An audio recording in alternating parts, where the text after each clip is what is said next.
tonight on the women creating an impact, leading organizations, and mission-focused strategic programs across the federal technology and consulting community. This is Impact. I am being joined today by Kameke Mitchell, the Director of Procurement Strategic Operations Division at NASA. Thank you for joining me today. Thank you for having me, Marianne. Absolutely. First, tell me what it is you do there at NASA. So I am in charge of all of our operations for procurement across the entire enterprise. We have 11 centers. So I manage a team of analysts and we actually help with their operations. So I am the clearance authority, the head of contracting activity for a few of our mission directorates and a couple of our centers. And then we just manage the whole acquisition process from beginning to end from a headquarters standpoint. So I'm here in DC at the headquarters building and we support all of our centers nationwide. Wow.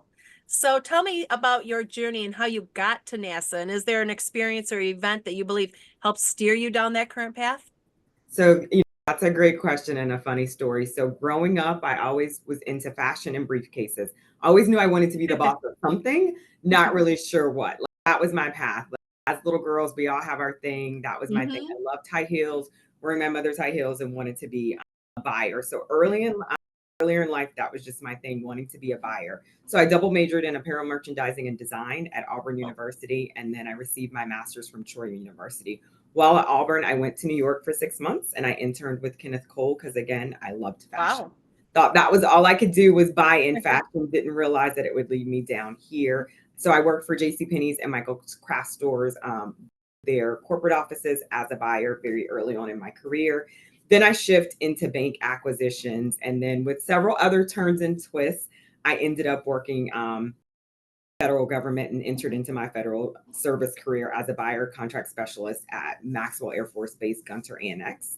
So I'm a true believer in we each have a purpose and we are destined for a purpose. And I'm grateful for that my purpose and my passion align. So here I am. I never thought I would buy. First, I had an Air Force career. Never thought I'd buy major weapon systems, aircraft, IT systems. And then I went to Space Force. Never thought I'd buy satellites and components that support both of those missions. And then now I'm here at NASA helping us get to the moon and then further beyond to Mars. So I am super excited that my purpose and passions did align. So you're buying things slightly more expensive than shoes and purses, just slightly. More expensive, well, depends, because shoes and purses out there, depending on the designer, that are equally as expensive as parts for rockets. So. You have a leader or mentor that helped guide you along the way?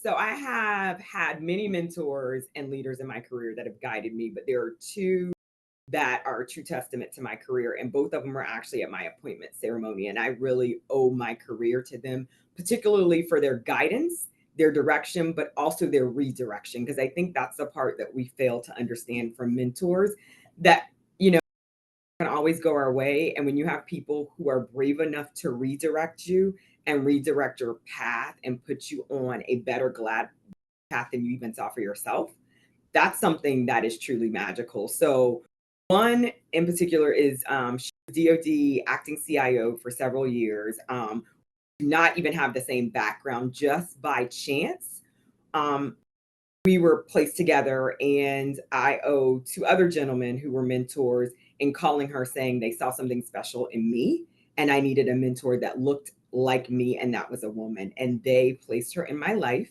and she has been a godsend. I will say very early on in my career as a GS7, we were not friends. We are friends now at the role I'm in now, but we were not friends. It was strictly a get on my calendar, and here are the things you need to do. And I had to report back, but she held me responsible for those things.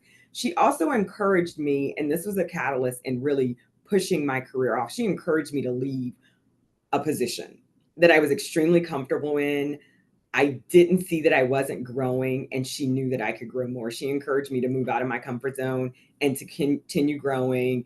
And she led me and helped me maintain that footing. And I remember the day she called, I was working on a major source selection, and she called to tell me it was time for me to go.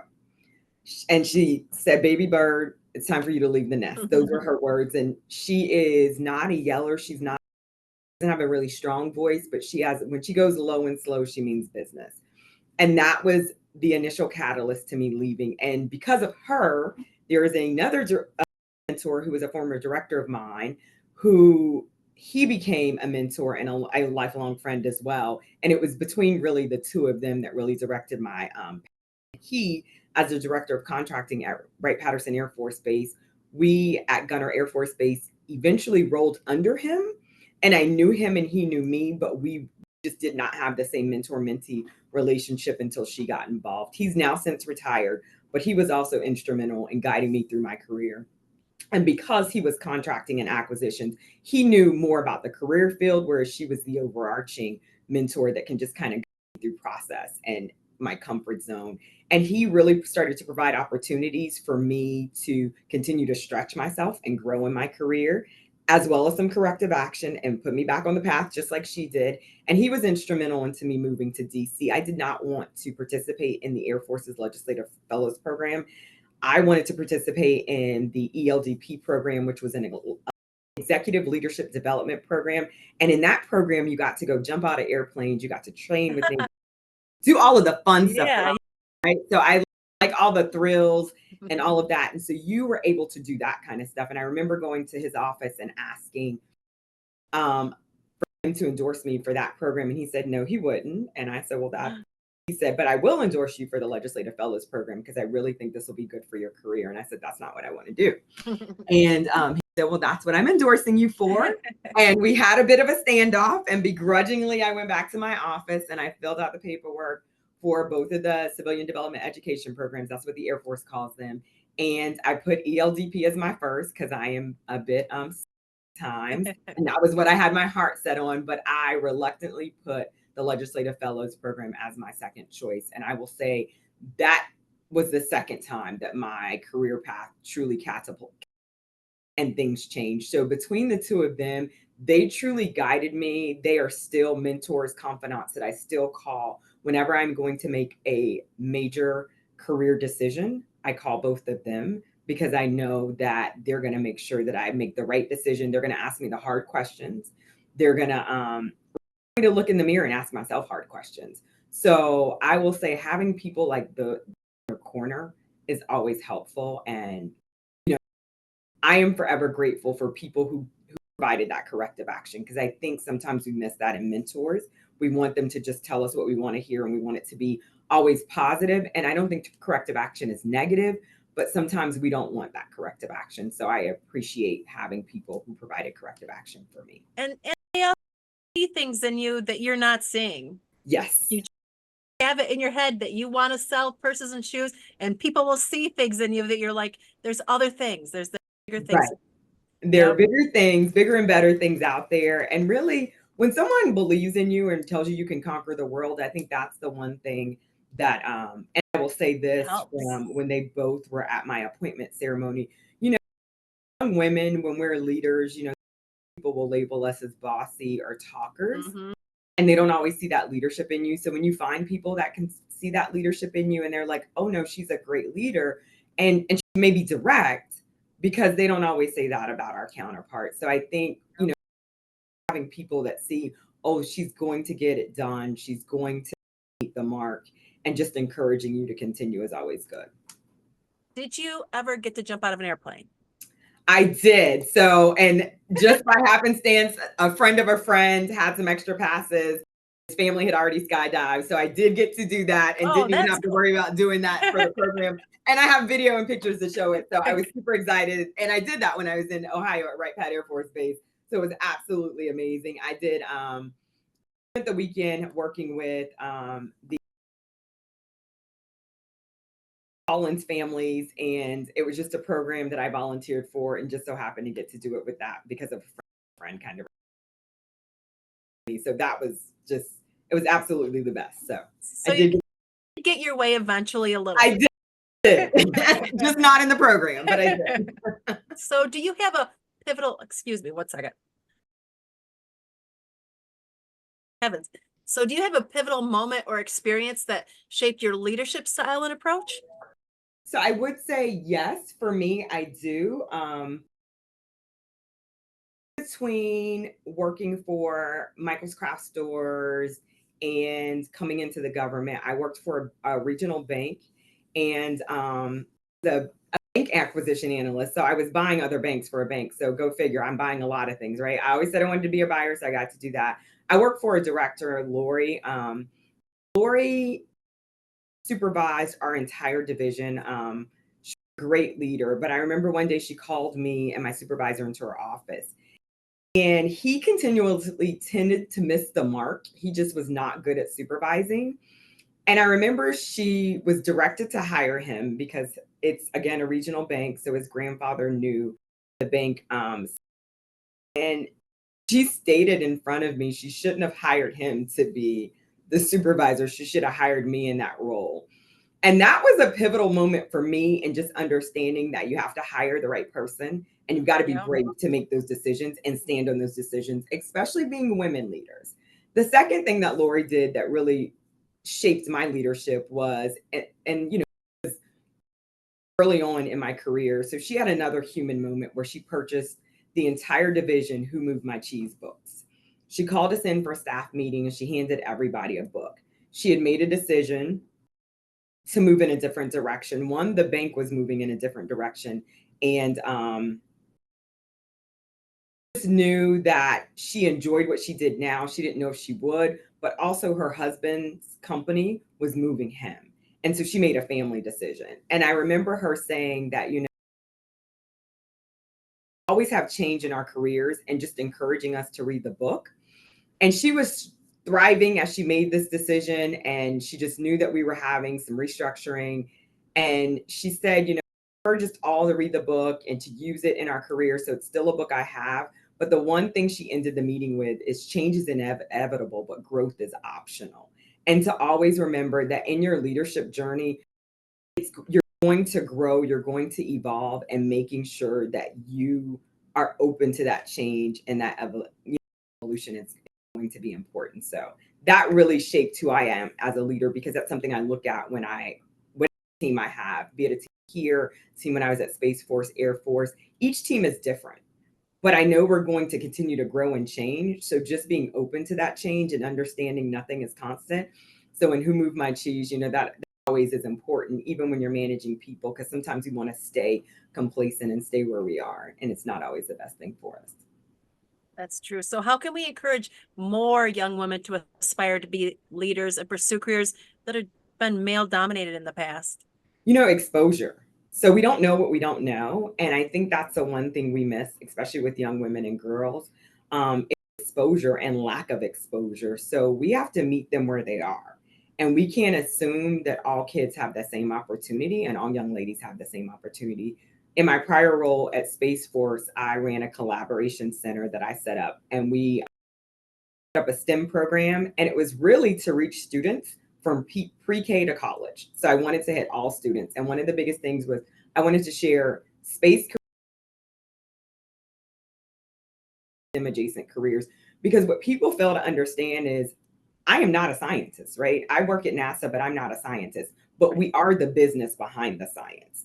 And so that you can still have a business career, you can still have a career in sociology or psychology, and we're still going to need you at NASA because you can now work with the astronauts, right? Like things you can do. And so making sure that we expose young ladies and open up those opportunities. So I'm a strong advocate for volunteering with young women to share what I do, what my counterparts do, and to share opportunities that we have to be leaders in these career fields. Mine is making sure we pay it forward in the communities that we live in. Very important is to reach out into the communities that you live in and volunteering. That's important for me. And then, you know, reach one, teach one sounds cliche, but it is so true. Make a difference in at least one young woman's life. And I challenge us all to do that as women leaders. Find one young lady that you are going to make a difference in her life, and you're going to track her from the moment you meet her all the way into her career progresses. That is very important. And if you're having a hard time finding someone that you can mentor, go back to your high school, your elementary school, your junior high school, go back to your alma mater, go back to your college. There's a way that you can find at least one young lady to touch. So that's something that I challenge all women who are leaders to do. Find someone that you can mentor and touch, and you can help grow her career. I Love that. So now looking ahead, what do you envision for the future of women in leadership, and what steps do you think we could take to accelerate that process? So there are limitless possibilities for us in the future, right? There's no limits. We have galaxies to discover, we have governments to run, we have agencies and major corporations to manage. So there are no limits, but it goes back to that exposure. I want us to embrace our whole person. I think we as women need to always make sure we embrace who we are because there's goodness in us. Like we are mothers, wives, sisters, nieces, granddaughters. And I don't think we should forget that. I don't think we should check that at the door. The world we live in has changed so much. So I always encourage us to embrace who we are. There's beauty in embracing who we are. When we bring our entire selves into our leadership roles, we're definitely more authentic than when we try to check it at the door. We're more authentic leaders when we bring our entire selves to the workplace, into the spaces that we lead. And I will say this, the way the old guard used to lead is gone. Like all is where it's at. Take us as women further when we bring our whole selves. I think sometimes we miss that is we just have to bring ourselves. So I think there are just unlimited possibilities. And I always like to make sure that that's understood. Steps we can take to accelerate progress is being authentic champions, mentors, and sponsors. And that's important. Understanding when to be a champion, when to be a mentor, and when to be a sponsor. You know, mentors, you want to make sure you're there and you're leading them and you're coaching them and guiding them through their career. But as sponsors, you want to make sure when you're in the room as a woman that you are representing other women and you're bringing other women's names to the table. It always matters when you have people in the room, that rooms that you're not in and sitting at tables that you're not at, who are bringing your name up and introducing you and saying, you know, how important you are, but then also being that champion to cheer future leaders on. You can't mentor everyone, you can't sponsor everyone, but you can also always be a champion and advocate for women and making sure that we have a seat in the table and that we're represented. So I always say, you know, that's how we can do that. That's how we can accelerate that progress, is making sure that we're those authentic champions, authentic mentors, and authentic sponsors. That is probably one of the better answers I've heard from that question. So I love it. Thank you. Yes. So Kameke, I also want to congratulate you on being a Forum Impact Women in Leadership Award winner. Congratulations. Thank you so much. And thank you so much for hopping on and sharing your story with us today.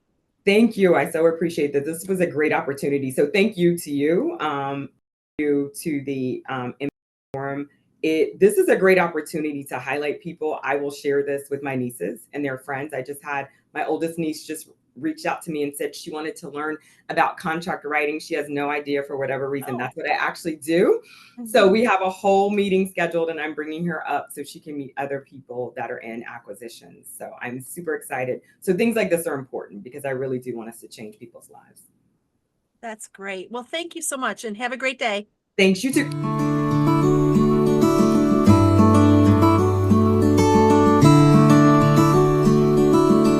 For listening. Be sure to subscribe to our podcast so you're keeping up to date on the latest episodes, and learn more at govforum.io.